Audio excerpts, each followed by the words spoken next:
사명자의 자세. 제가 빠르게 얘기를 할게요. 여러분, 예수님은 이 땅에서 공생애를 하시면서 뭐 따라 움직이셨을까요? 돈 따라 움직이셨을까요? 명예 따라 움직이셨을까요? 인기 따라 움직이셨을까요? 아니에요. 뭐 따라 움직이셨고? 사명 따라 움직이셨어요. 그 사명이 뭘까? 아이고, 구원하는 거 아닙니까? 간단하게 얘기하시겠죠. 그런데 주님이 직접 얘기하셨어요. 내 사명이 무엇인가? 오늘 본문 43절 같이 한번 읽겠습니다. 본문 43절 자막이 될까요? 43절 제가 안 드렸나요?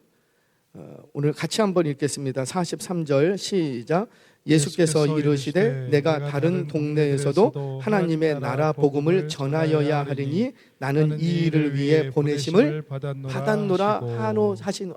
받았노라 하시고 아멘. 그러니까 예수님이 이 땅에 오신 목적을 예수님께서 친히 얘기하셨는데 그 목적이 뭐라?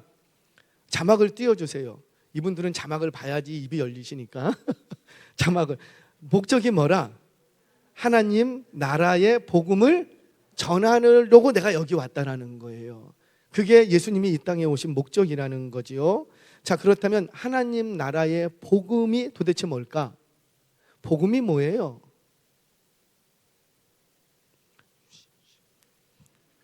뭔 얘기는 하는데, 그래서 자꾸 말씀드리는 게 우리 다 알아요. 다 아는데 이렇게 물어보면은 당황을 해. 그래서 어떻게 하면 제일 좋다 그랬어요? 외워. 사형리를 잡고 입에 외워. 달달달달 있으면 누가 물어볼 때 그거는 이겁니다. 하나님께서 천지를 창조하시고 우리 인간의 타락을 통해서 구원하시기 위해서 예수 그리스도를 이 땅에 보내셨습니다. 그러니까 외우면 이게 나와. 근데 외우지 않으니까, 내가 알고 있다고만 생각하고 외우지 않으니까, 연습하지 않으니까 물어볼 때 당황을 해. 그래서 다른 얘기는 한다고. 그래서 그러지 마시고 연습을 많이 하셔야 되는 거예요. 연습. 복음도 전하려면 연습을 많이 하셔야 돼요. 누가 와서 툭 찌르면은 주르륵 나올 수 있을 정도로 연습을 하시고, 연습하기 어려우시면 외우세요. 영어 단어 외우듯이 복음은 진리예요. 진리는 명제예요. 이해하는 것도 중요하지만 외우는 것도 중요해요. 제가 영어 공부한다 그랬죠? 며칠 됐더라? 근데 이틀 됐는데 비밀이 있더라고. 책을 외우래. 문장을 첫 문장만 외우래요. 문법이 뭐고 그런 거 신경 쓰지 말고 그냥 외우래. 보통 우리가 중고등학생이 되면 이미 300문장 이상은 다 외우고 있대요. 그러니까 그 외우는 거에다가 한 700문장만 외워버리면 거기다가 단어만 바꾸면 된다는 거지. 그래서 무조건 외우래요. 책을 통째로. 근데 그 말이 맞아요. 저도 한때는 공부를 잘할 때가 있었거든요. 그때는 어떻게 하냐면 외워져. 그때는 외워버리면 다 돼요. 와타시와 이까겠지만이 니혼어로 벤교시 하지메 마시다. 니혼어로 벤교시와 오모시로이 데스 스코시 무주까지 덕분이 오뎅와시마스. 이게 뭔 말이에요? 일본 말이에요. 저는 요것밖에 몰라요. 왜냐하면 이거를 수년 전에 일본어 공부할 때 책을 외웠는데 요거는 기억이 나. 일본어 회화는. 나 와타시와 이까겠지만이 니혼어로 벤교시 하지메. 나 일본어 공부한 지 한 달 전에 공부 시작했습니다. 뭐 이런 내용이거든요. 이거 참. 근데 그것만 외우고 있으면 와타시와 이게 된다라는 거죠. 할렐루야. 저 3개 국어 돼요. 자, 중요한 건 뭐냐면 여러분들이 복음을 전하기 위해서는 내가 항상 준비되어 있어야 되는데, 이게 머릿속으로만 준비하시면 안 된다는 거죠. 몸이 준비되어 있어야 돼요. 입술이 준비되어 있어야지 돼요. 그러면 누가 와서 딱 만났을 때에 그때 전할 수가 있어요. 누군가 와서, 아니 여러분들의 자녀가 와서 하나님 나라의 복음이 뭐예요? 그러면 하나님 나라는 알겠는데 복음은 뭐지? 복음은 알겠는데 하나님의 나라는 뭐지? 헷갈릴 수가 있어요. 그래서 자꾸 많이 듣고 외우시려고 노력하시는 게 상당히 좋습니다. 그게 내게 영적으로 유익해요. 자, 하나님 나라의 복음이라는 건 뭐냐면 하나님 나라에 관련된 이야기를 얘기하는 거예요. 기쁜 소식이죠. 그러니까 지금 뭡니까? 여러분, 하나님 나라의 복음이라는 것은 단순화시키시면 안 돼요. 하나님 나라는 이거는 이거다. 복음은 이거다. 유튜브 보니까는 어떤 유튜버가 10분 만에 하나님 나라 정리 막 이렇게 갖고 나왔더라고요. 제가 요즘 하나님 나라에 대해서 연구를 하는데 10분 만에 정리를 해준대요. 얼마나 좋아. 내 책상에 60권이 하나님 나라에 관한 책만 60권이 있는데 그거 안 보고 이거 10분만 들으면 된대. 혹할까요? 안 할까요? 혹해서 봤어요. 건질 게 하나도 없어. 그거는 몇 분 설교할 것만 딱 있고 10분. 건질 게 없어. 제가 왜 그분을 무시하거나 하는 게 아니라 여러분, 하나님 나라와 복음은 그렇게 간단하게 말할 수 있는 게 아닙니다. 주님이 이제 하나님 나라에 대해서 쭉 복음에 대해서 얘기를 할 거예요. 주일마다. 여러분, 하나님 나라를 예수님은 뭘로 설명을 하셨냐면 비유로 설명을 하십니다. 왜? 하나님, 예수님께서 하나님 나라의 복음을 말씀하시는데 왜 비유로 설명해야 되죠? A는 B야. 2 곱하기 2는 4야. 이렇게 심플하고 명백하게 얘기해 주시면 되잖아요. 그런데 하나님 나라는 마치 가루 서말 속에 집어넣은 밭속에 감추인 씨 뿌리는 자가, 왜 이런 얘기를 하시냐고. 왜 그래요? 이걸 비유라고 하거든요. 그러니까 이렇게 비유하시는 것은 예수님께서 듣는 청자로 하여금 좀 더 쉽게 알아듣게 하려고 비유로 설명했다, 이렇게 얘기를 합니다. 죄송해요, 제가 공부해 보니까 아니에요. 쉽게 설명하고 싶었으면 어떻게 하면 돼요? 아까도 얘기했잖아요. A는 B야, B는 C다, D는 아니다.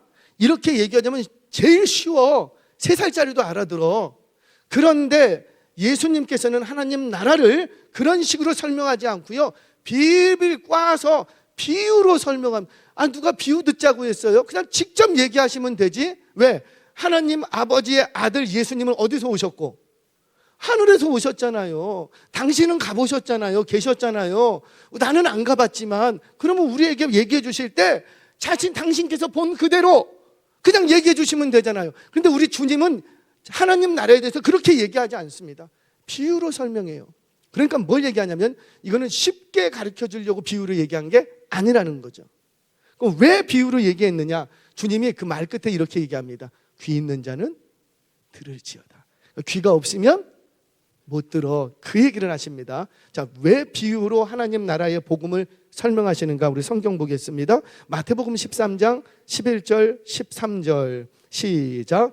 대답하여 이르시되 비밀을 아는 것이 너희에게는 허락되었으나 그들에게는 아니 되었나니 무릇 있는 자는 받아 넉넉하게 되되 없는 자는 그 있는 것도 빼앗기리라. 그러므로 내가 그들에게 비유로 말하는 것은 그들이 보아도 보지 못하며 들어도 듣지 못하며 깨닫지 못함이니라. 아멘.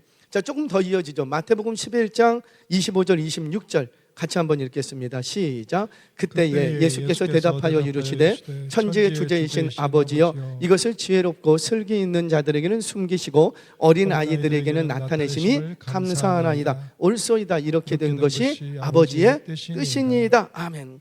그러니까 비유로 설명하신 이유는 뭐냐면 이 속에 감춰 있는 하나님의 나라, 이 천국 비밀, 이 복음을 악한 자들, 강팍한 자들에게서는 깨닫지 못하도록 보호하시고 누구에게는 열어주시고 어린아이와 같은 자들, 심령이 가난한 자들에게는 깨닫게 하시려고 뭘 설명하셨다고요? 비유로 하신 거예요. 그래서 비유로 설명하신 것은 절대 쉽게 가르쳐주기 위해서 비유로 설명하신 게 아니라는 거예요. 물론 복음은 쉬워요, 어려워요? 쉽기도 하고 어려워요. 누구에게는 쉽고, 성령의 역사가 있는 분, 성령이 안에서 역사하시는 분들은 아무리 어렵게 말해도 쉽게 알아들어요. 어린아이들은, 가난한 심령이 있는 자들은, 세상에 소망을 두지 않는 사람들에게는 아무리 어렵게 말해도 너무 쉽게 들려요. 그러니까 천국 가는데 문제가 있어요, 없어요? 없어. 근데 그 마음이 강팍하고 악으로 꽉 차 있고 자기 욕심과 정욕으로 차 있고 세상 욕망으로 꽉 차 있는 자들에게는 아무리 얘기를 해줘도 그게 쉬울까요, 어려울까요? 태초에 하나님이 천지를 창조하시느냐, 여러분들이 이게 믿는 게 쉬워요, 어려워요? 쉬워요? 어려워요? 쉬워요? 저는 이 말씀을 들을 때 너무 쉬웠어요. 태초에 하나님이 천지를 창조하시냐, 당연하지. 아멘이세요? 뭐 어렵게 생각할, 태초에 하나님이 천지를 창조하지, 당연한 거 아니야? 근데 어떤 분들에게는 박사, 뭐 이런 뭐 교수, 태초에 하나님이 천지를 어떻게 이럴 수가 있지? 너무 어려운 거예요. 아무리 지혜를 짜내도 앞뒤가 안 맞는 거예요. 너무 힘든 거예요. 즉 뭘 얘기하냐면 복음이라는 것은 어떤 이에게는 굉장히 쉽게 들려지지만 어떤 이에게는 굉장히 어려워져. 거치는 돌이 되고 어떤 이에게는 대로가 되는데 어떤 이들에게는 거치는 돌이 되는 거예요. 어떤 이에게는 받아들이기 쉽고 예수의 씨가 있는 사람, 성령께서 간섭하는 사람, 심령이 낮아지고 겸손하고 가난한 심령이 어린아이와 같은 자들에게는 천국이 활짝 열려 있어요. 복음을 들으면 전혀 어렵지가 않아요. 그거는 그거예요? 여러분, 복음은 미스테리라고 얘기합니다. 비밀을. 시크릿이라고 얘기하지 않고, 시크릿은 뭐냐면 감추어진 거예요. 이걸 제가 감췄어요. 그러면 등 뒤에 있는 게 뭐예요? 이거는 물기가 있고 하얗고 좀 물렁물렁해. 그게 뭘까? 이거야. 그러면 다 알아. 수건이었네. 이거는 시크릿. 감추어졌던 걸 그냥 보여준 건데 다 알아. 근데 미스테리는 뭐예요? 똑같이 설명해. 이거는 물기가 있고 이거는 하얗고 뭐 이렇게 부드럽고 하는데 그게 이거야. 보여주니까. 그게 뭔데? 이게 미스테리라는 거예요. 여러분, 미스테리라는 거 있죠? 분명히 우리 눈에 보여요, 안 보여요? 미스테리 있잖아요. 그런데 미스테리래 도저히 풀어지지가 않는데 이거를 복음이라고 얘기합니다. 복음의 비밀을 얘기할 때는 영어로 미스테리라고 얘기해요. 시크릿이라고 말하지 않는다고. 그처럼 복음은 어떤 이들에게는 굉장히 쉬운 것이지만 어떤 이들에게는 굉장히 어려운 것이에요. 그래서 복음이 선포되는 그곳에는 누군가에게는 심판의 말씀으로 누군가에게는 구원의 말씀으로 전해지는 거예요. 저와 여러분들, 그럼에도 불구하고 우리 주님께서 이 땅에서 복음을 전하시는 이유는 복음만이 생명을 살리기 때문인 줄 믿으시기 바랍니다. 아무리 못 알아들어도 복음을 전하시는 이유는 왜? 그 복음만이 생명을 살리기 때문이에요. 그래서 언제까지 계속 복음을 전파하시고 알아들을 때까지 계속. 그래서 성경을 보시라고요. 천국에 대한 복음이 그 비유가 한두 개 나오는 게 아니에요. 계속 나옵니다. 왜 이렇게 많이 적어놨어요? 아무리 얘기해도 못 알아들어. 그래서 이렇게 비유를 설명하고 저렇게 비유를 설명하고 또 설명하고. 저와 여러분들, 이 복음이 쉽게 들려지는 은혜가 있기를 주의 이름으로 축원합니다.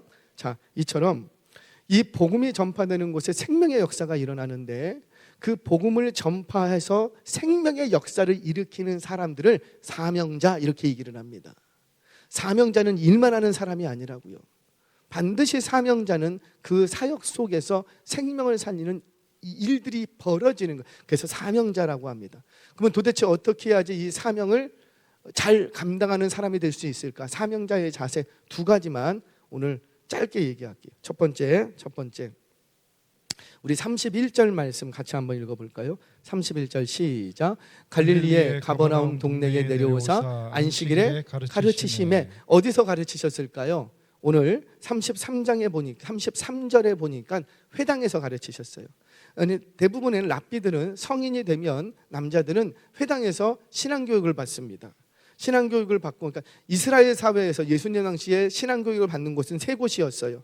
하나는 성전뜰에 가면 여러 서기관들과 바리새인들과 랍비들이 성전뜰에서 신앙교육을 시킵니다.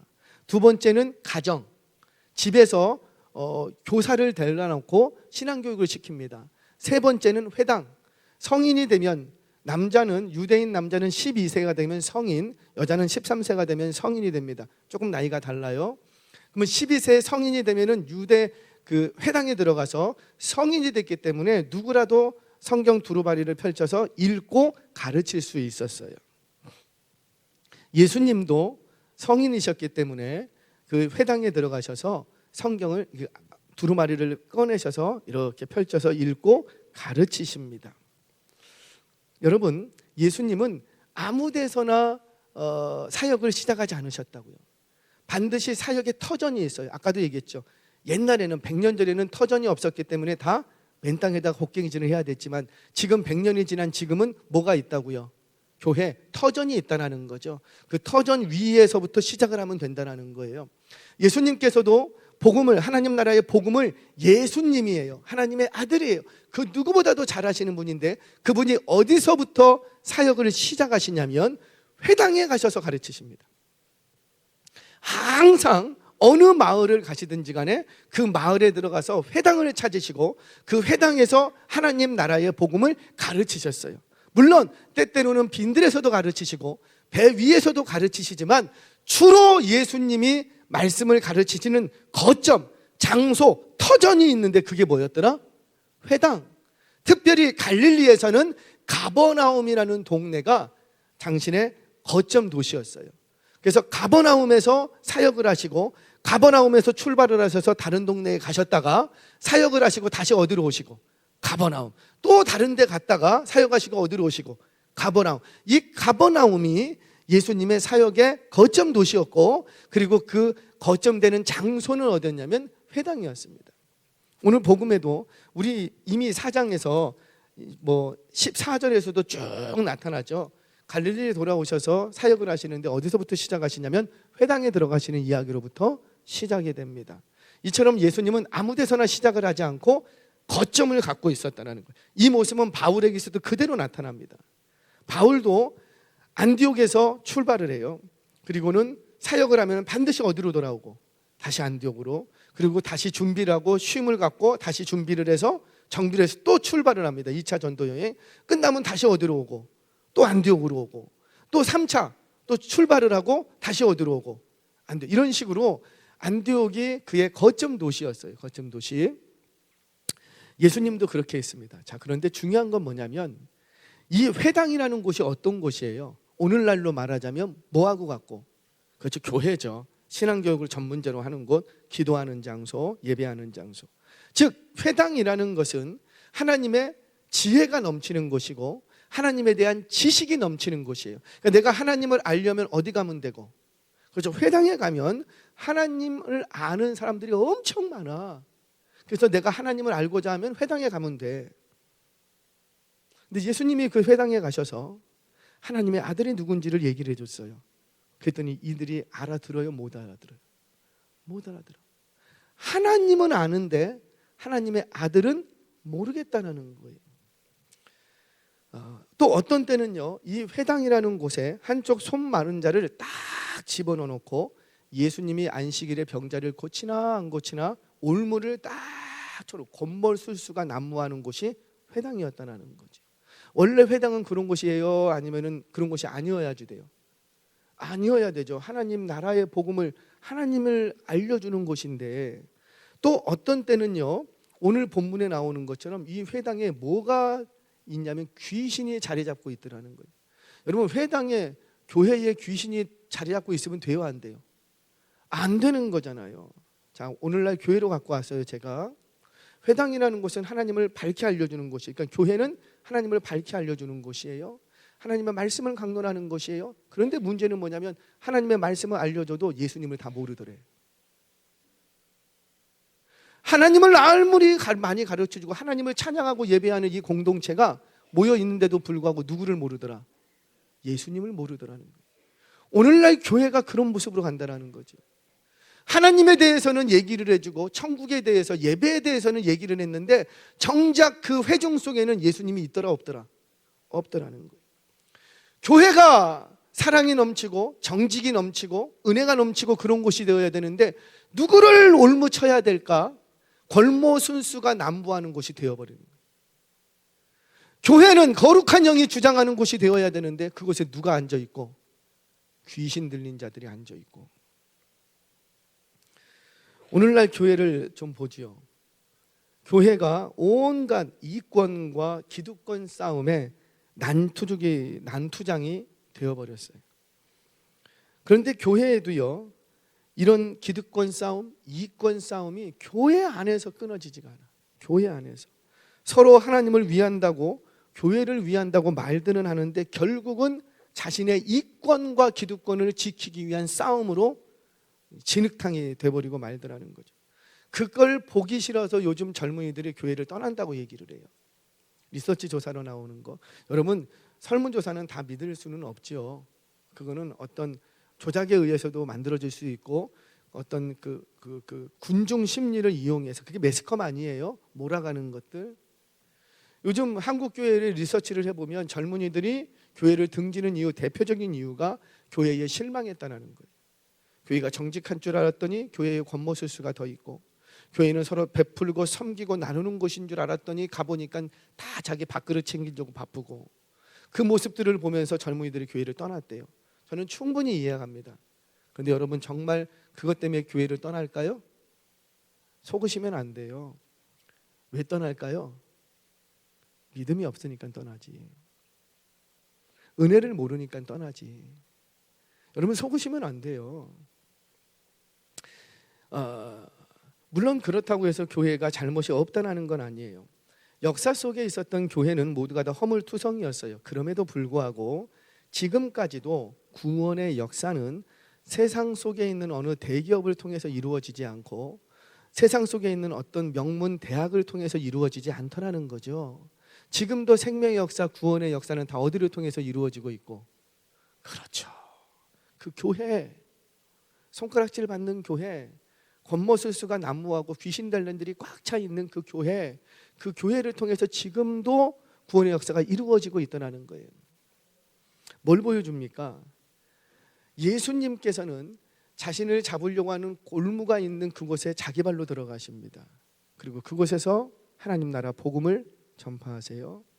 귀신이 있는 그곳에 들어가십니다. 그리고 그곳에서 하나님 나라의 복음을 전파하세요. 한쪽 손 마른 자가 딱 버티고 있습니다. 사람 기득권자들이 어떻게 하나 올무치려고 권모술수가 난무하는 그곳이지만, 그곳에 예수님은 들어가세요. 그리고는 뭐를 전파하시고? 하나님 나라의 복음을. 사랑하는 여러분, 예수님은 그렇게 들어가셨습니다. 근데 그렇게 그런 곳에 들어가셨던 이유가 뭐라? 바로 하나님 나라의 복음을 전하기 위해서, 사명 때문에 들어가셨다는 거예요. 사명 때문에 자신을 올무치려고 하는 곳에도 들어가고, 사명 때문에 귀신이 있는 곳에도 들어가고. 이 앞에 있는 4장 14절 이하의 말씀은 뭐예요? 그곳에서 말씀을 전했더니만 자기를 끌고 낭떠러지에 잡아 죽이려고 했다고요. 그럼에도 불구하고 또 그 자리로 들어갑니다. 이유는 뭔가? 사명 때문에 그곳에 들어가는 거예요. 저는 우리 교회에 그런 사명자들이 많았으면 좋겠습니다. 저는 우리 교회가 완벽하고 실수가 없고 부조리도 없고 깨끗하다, 저는 그렇게 얘기하고 싶지 않아요. 우리 교회도 허물이 있고 분명히 털면 먼지가 나올 것이고, 세상 속에 있는 교회는 거기에요. 그럼에도 불구하고 저는 우리 교회에 사명자가 많으면 우리 교회를 통해서 놀라운 생명의 역사가 일어날 줄로 믿습니다. 그러니까 문제는 뭐냐면 사명자가 안 일어나니까 문제라는 거죠. 그 사명은 뭔데? 하나님 나라의 복음을 전하는 사명. 근데 그 사명자는 뭐 따라 움직이더라? 그렇죠, 사명 따라 움직이더라는 거죠. 저곳에 내 이권이 있나? 기득권이 있나? 저 공동체가 나를 잘 대해주나? 나를 품어주나? 나를 인정해주나? 그런 것 따라서 움직이는 게 아니라 뭐 따라서 그냥 움직였다고요? 사명. 그곳에 하나님 나라의 복음이 필요하면 그곳에 들어가는 거죠. 비록 자기를 죽이려고 한다 할지라도, 자기를 올무치려고 한다 할지라도, 자기를 모함한다 할지라도, 자기를 끌고 나서 죽이려고 한다 할지라도, 그곳에 복음이 필요하면은 그곳에 복음 때문에, 그 사명 때문에 움직이더라는 거예요. 그 사명 때문에 움직일 때 바로 그것에 생명의 역사가 일어날 줄 믿으시기 바랍니다. 첫 번째, 사명 따라 움직여야 된다. 이게 바로 사명자의 자세예요. 돈 따라 움직이면 안 된다는 거죠. 명예 따라 움직이면 안 된다는 거죠. 인기 따라 움직이면 안 된다는 거죠. 자, 두 번째, 35절 한번 같이 한번 읽어보겠습니다. 두 번째, 시작. 예수께서 꾸짖어 이르시되 잠잠하고 그 사람에게서 나오라 하시니 귀신이 그 사람을 무리 중에 넘어뜨리고 나오되 그 사람은 상하지 아니한지라. 자, 예수님께서 꾸짖어 이르시되 얘기합니다. 누구에게? 그렇죠, 귀신에게 얘기한 거죠. 그 사람에게 얘기한 게 아니고 귀신에게. 자, 39절 한번 같이 읽겠습니다. 39절 시작. 예수께서 가까이 서서 열병을 꾸짖으신데 병이 떠나고 여자가 곧 일어나 그들에게 수종을 드립니다. 예수님이 열병을 고치시는데 어떻게 하셨다 그래요? 꾸짖었대요. 병든 게 뭐 잘못입니까? 꾸짖었대요. 왜 꾸짖었을까? 자, 그 이유가 또 한 번 등장합니다. 41절 요거 읽으면 다 읽게 될 거예요. 41절 시작. 여러 사람에게서 귀신들이 나가며 소리질러 이르시되 당신은 하나님의 아들이시니이다. 예수께서 꾸짖으사 그들이 말함을 허락하지 아니하시니 이는 자기를 그리스도인 줄 알미러라. 복음을 전파하고 있어요. 귀신들이. 예수님은 하나님의 아들이십니다. 바리새인들도 이렇게 얘기 안 했다고요. 유대인들도 이렇게 얘기 안 했다고. 귀신이 얘기를 하고 있어. 그럼에도 불구하고 우리 예수님은 그 귀신을 향해서 뭐라? 꾸짖으셨대요. 자, 성경을 보면 예수님께서 꾸짖으시는 장면들이 있는데 꾸짖을 때는 다 뭘 꾸짖는 거냐면 마귀를 꾸짖는 거예요. 죄를 꾸짖는 거예요. 자, 그러면 앞에서 열병을 꾸짖었다는 건 왜 꾸짖은 거예요? 질병이 어떻게 온 거니까. 그렇죠. 죄 때문에 오거나 마귀가 병을 이렇게 모든 질병이 마귀의 수작은 아니지만 이 장모의 경우는 그 병든 게 뭐 때문이다? 그렇죠. 마귀 또는 죄 때문에. 그래서 이 열병을 치유하실 때 꾸짖는 거예요. 그러니까 열병을 꾸짖는 게 아니고 열병을 일으키게 하는 원인을 꾸짖으시는 거예요. 자, 예수님께서 거라사 땅으로 가서 귀신 들린 자들을 자유케 하시려고 거라사 땅을 옮깁니다. 움직이실 때 갈릴리 바다를 건너시는데 갈릴리 바다에 큰 풍랑이 일어나죠. 큰 풍랑이 일어나요. 일어난다니까? 일어나요. 근데 그 풍랑을 향해서 예수님이 어떻게 하시고? 꾸짖었대. 아니, 바다가 파도를 일으키는 게 뭐 잘못한 거예요? 잘못한 거 아니에요. 그때는 원래 계절풍의 영향으로 원래 그렇게 그 파도가 많이 일어나요. 일어나는 게 정상이야. 근데 파도가 뭘 잘못했다고 꾸짖어? 근데 왜 꾸짖는 거예요? 이 배후에 뭐가 있으니까. 마귀, 귀신. 왜? 벌써 이때 출발했다고 하니까 거라사에서는 이미 비상이 걸린 거죠. 저 예수님 우리 땅에 못 들어오게 해라. 못 들어오게 해라. 제가 그 얘기를 다 못 드렸어요. 여러분, 귀신은 지역을 품고 있는 귀신도 있어요. 그래서 이 지역에서 나가지 말게 하소서. 그러니까 이 사람에게서는 나와도 이 지역에서는 우리를 내쫓지 마소서. 마귀들이 그래. 우리는 군대 마귀인데 너 여기서 나가라, 나와라. 그러니까 내가 이 사람에게서는 나오겠습니다. 근데 이 지역에서는 나를 내쫓지 마세요. 지역을 떠나기 싫어하는 거예요. 그러니까 이 지역에 누가 들어오면 안 돼. 이제 예수님이 들어오면 안 되는 거예요. 그러니까 못 들어오게 하려고 어떻게 하는 거고, 그렇죠? 두렵게 만드는 거죠. 폭풍을 일으키고 풍랑을 일으키고. 그래서 예수님은 그 파도와 바다를 꾸짖으신 거예요. 꾸짖으셨다는 것은 그 현상을 꾸짖는 게 아니고 그 현상을 일으키는 마귀를 제어하는 거였어요. 자, 그렇게 마귀를 향해서는 꾸짖으십니다. 죄를 향해서는 꾸짖으십니다. 잘 기억하세요.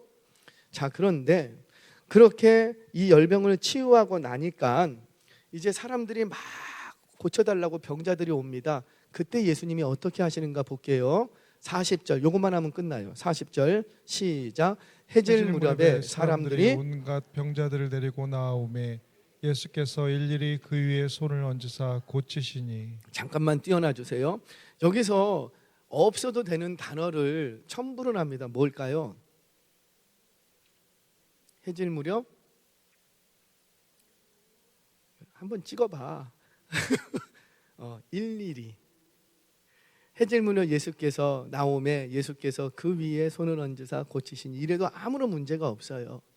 근데 누가는 의도적으로 두 단어를 썼어요. 하나는 일일이, 두 번째는요 그 위에 손을 얹으사. 이렇게 두 단어를 썼어요. 먼저 일일이라는 건 뭐예요?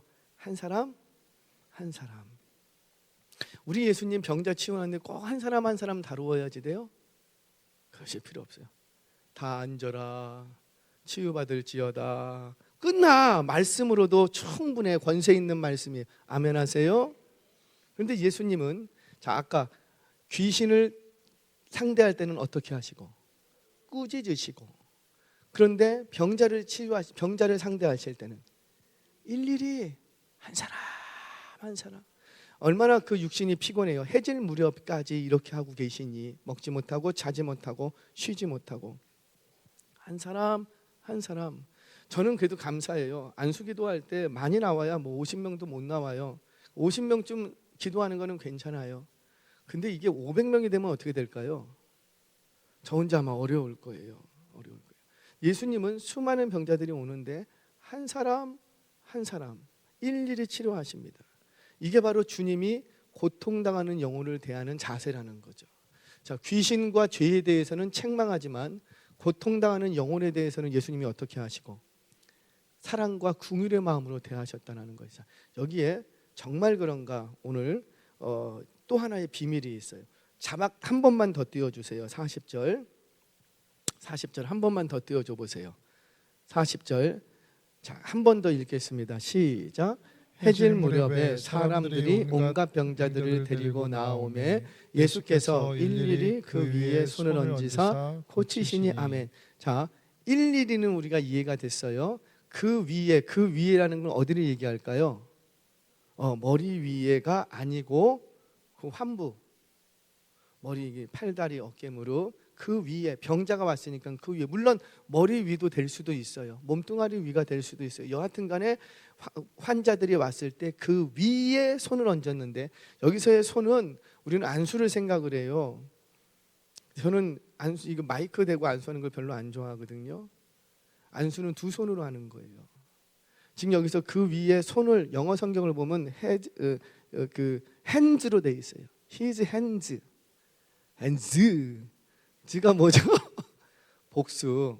그러니까 기도할 때 그 손 그 위에 손들을 얹으시고 그러니까 예수님이 그 한 명 한 명을 어떻게 기도하신 거예요? 두 손으로 한 사람 한 사람. 예수님의 마음과 중심이 보이십니까?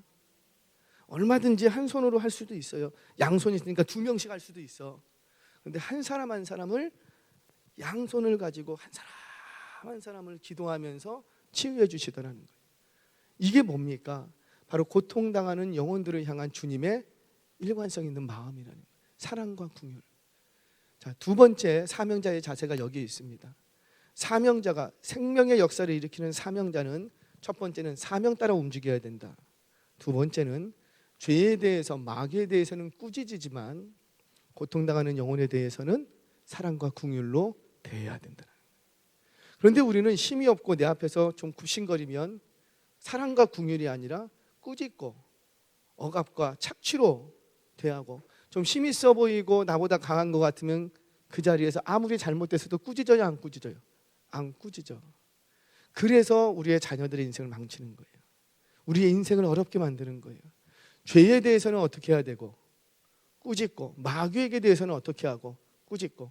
예수님은 당신이 살아가는 참 귀한 제자였어요. 베드로를 향해서 너 그에게 복음이 있는 거, 복음이 들어갈 때를 확인합니다. 너는 나이를 누구라고 생각하느냐? 주는 그리스도여 살아계신 하나님의 아들입니다. 굉장히 정확한 답을 해줬어요. 그리고 나서 바로 예수님이 뭐래요? 사단아 내 뒤로 물러가라. 베드로가 사단이에요? 아니에요. 그의 생각이 사단에 묶여 있어. 죄된 생각. 너희가 하나님의 일을 생각지 아니하고 사람의 일을 생각하느니라.